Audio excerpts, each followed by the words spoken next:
पाठ 7 संज्ञा नाउन। बांग्ला के प्रसिद्ध साहित्यकार रविंद्रनाथ टैगोर को बचपन से ही कविताएं पढ़ने लिखने का शौक था।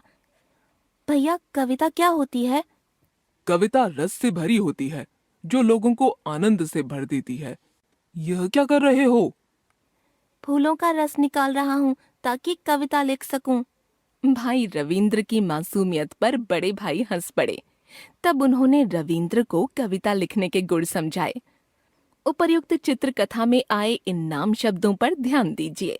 विशेष नाम रविंद्रनाथ टैगोर, बांग्ला। जाति के नाम साहित्यकार, भैया, लोग, कविता, भाई। वस्तुओं के नाम फूल, रस। भावों के नाम बचपन, शौक, रस, आनंद, मासूमियत, गुर।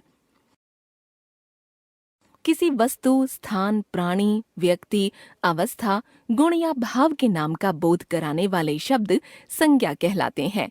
संज्ञा के कई रूप होते हैं, जैसे प्राणीवाचक रविंद्रनाथ टैगोर, नरेश, राम, मोहन, सीता, गीता, आदमी, साहित्यकार, लोग, बालक, स्त्री, शेर, चीता आदि। अप्राणीवाचक फूल, रस, पुस्तक, कलम, मेज, कुर्सी, ताजमहल, लाल किला, कमीज, आम आदि। अगणनीय आनंद, सुगंध, मिठास, बचपन, मित्रता, बुढ़ापा, भूख, प्यास, ईमानदारी, सच्चाई, शौक आदि। गणनीय भाषा, नदियां, बच्चे, मंदिर, शहर, गांव आदि। संज्ञा के भेद। संज्ञा के 3 भेद माने गए हैं। संज्ञा 1 व्यक्तिवाचक, 2 जातिवाचक, समुदायवाचक, द्रव्यवाचक, 3 भाववाचक। व्यक्तिवाचक संज्ञा। लक्ष्मी नारायण मंदिर तो दिल्ली की शान है। कल कुतुब मीनार भी देखने चलेंगे।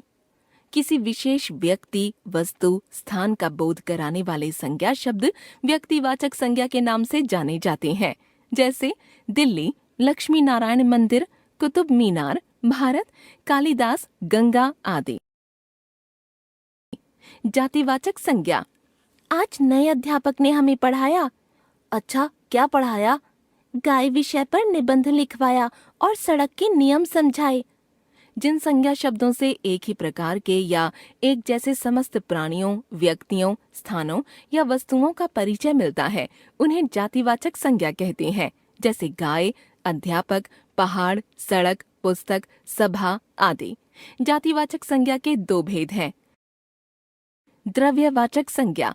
जिन संज्ञा शब्दों से किसी द्रव्य या पदार्थ का बोध हो, उन्हें द्रव्यवाचक संज्ञा कहते हैं, जैसे गेहूं, चावल, सोना, चांदी, दूध, मिट्टी, तेल, लकड़ी, कोयला आदि। गेहूं, चावल से विभिन्न प्रकार के खाद्य पदार्थ बनते हैं। सोना, चांदी से आभूषण इत्यादि बनते हैं। दूध से दही, पनीर, मिठाई आदि बनाए जाते हैं। सभी द्रव्यवाचक संज्ञा शब्दों का प्रयोग एक वचन में ही किया जाता है, क्योंकि ये द्रव्य गणनीय नहीं होते। समूहवाचक या समुदायवाचक संज्ञा। किसी समूह या समुदाय का बोध कराने वाली संज्ञाओं को समूहवाचक या समुदायवाचक संज्ञा कहते हैं, जैसे पुलिस, सेना, भीड़, कक्षा आदि। घर के बाहर भीड़ लगी थी, कक्षा में शोर हो रहा है।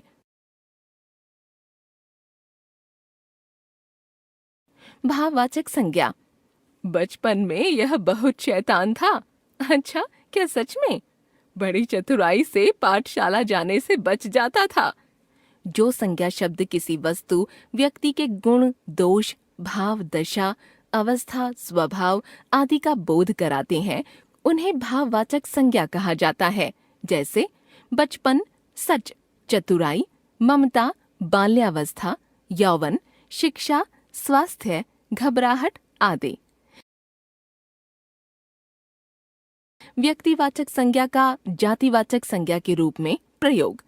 जब व्यक्तिवाचक संज्ञा किसी व्यक्ति का बोध न कराकर उस व्यक्ति जैसे गुण दोष से युक्त समस्त व्यक्तियों का बोध कराती है, तो जातिवाचक संज्ञा बन जाती है, जैसे कर्ण महादानी था। व्यक्तिवाचक संज्ञा। आज कर्ण नहीं कंस मिलते हैं। जातिवाचक संज्ञा। जातिवाचक संज्ञा का व्यक्तिवाचक संज्ञा के रूप में प्रयोग। जब जातिवाचक संज्ञा अपनी पूरी जाति का बोध न कराकर किसी विशेष व्यक्ति के लिए रूढ़ हो जाती है तो वह व्यक्तिवाचक संज्ञा बन जाती है। जैसे विपक्ष पार्टी के वरिष्ठ नेताजी ने भाषण दिया। जातिवाचक संज्ञा। नेताजी ने कहा था, तुम मुझे खून दो, मैं तुम्हें आजादी दूंगा। व्यक्तिवाचक संज्ञा। भाववाचक संज्ञाओं की रचना। भाववाचक संज्ञाएं मुख्यतः दो प्रकार की होती हैं। कुछ संज्ञाएं मूल रूप से भाववाचक होती हैं, जैसे क्रोध, दया, प्रेम, क्षमा, दुख आदि। कुछ भाववाचक संज्ञाएं निम्नलिखित शब्दों से बनाई जाती हैं: जातिवाचक संज्ञा से, सर्वनाम से, विशेषण से, क्रिया से, अव्यय से। जातिवाचक संज्ञा शब्दों से भाववाचक संज्ञा शब्द बनाना। जातिवाचक, भाववाचक। देव, देवत्व। शिशु, शैशव। बच्चा, बचपन। अभिनेता, अभिनय। मूर्ख, मूर्खता। युवा, यौवन। चोर, चोरी। व्यक्ति, व्यक्तित्व। साधु, साधुता। दानव, दानवता। शत्रु, शत्रुता। डाकू, डकैती। दुर्जन, दुर्जनता।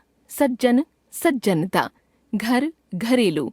नारी, नारीत्व। स्त्री, स्त्रीत्व। सती, सतीत्व। पशु, पशुता। बूढ़ा, बुढ़ापा। मंत्री, मंत्रीत्व। पंडित, पांडित्य। प्रभु, प्रभुत्व। कवि, कवित्व। सर्वनाम से भाववाचक संज्ञा शब्द बनाना। सर्वनाम, भाववाचक। अपना, अपनापन। स्व, स्वत्व। सर्व, सर्वस्व। आप, आपा। अहम, अहंकार। निज, निजता। विशेषणों से भाववाचक संज्ञा शब्द बनाना। विशेषण, भाववाचक। अच्छा, अच्छाई। गहरा, गहराई। गरम, गर्मी। आलसी, आलस्य। महान, महानता। स्वस्थ, स्वास्थ्य। उज्ज्वल, उज्ज्वलता। भूखा, भूख। ऊंचा, ऊंचाई। कठिन, कठिनता या कठिनाई। सरल, सरलता। मोटा, मोटापा या मोटाई। क्रुद्ध, क्रोध। लघु, लघुता। मीठा, मिठास। क्रियाओं से भाववाचक संज्ञा शब्द बनाना। क्रिया, भाववाचक। खेलना, खेल। जीतना, जीत। फैलना, फैलाव। चढ़ना, चढ़ाई। लिखना, लिखाई। थकना, थकान। चलना, चाल। सिलना, सिलाई। हंसना, हंसे। पीटना, पिटाई। खेलना, खेल। मिलना, मिलान। कमाना, कमाई। खोजना, खोज। डरना, डर। काटना, कटाई। गाना, गान। झुकना, झुकाव। अव्ययों से भाववाचक संज्ञा शब्द बनाना। अव्यय, भाववाचक। निकट, निकटता। ऊपर, ऊपरी। निकट, निकटता। भीतर, भीतरी। दूर, दूरी। धिक, धिक्कार। नीचे, निचाई। पीछे, पीछा। समीप, सामीप्य।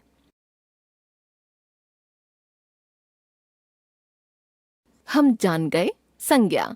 किसी व्यक्ति, प्राणी, वस्तु, स्थान, भाव, गुण आदि के नाम का बोध कराने वाले शब्द संज्ञा। संज्ञा के 3 भेद हैं: 1 व्यक्तिवाचक, 2 जातिवाचक, 3 भाववाचक। जातिवाचक संज्ञा के 2 भेद: क समूहवाचक, ख द्रव्यवाचक।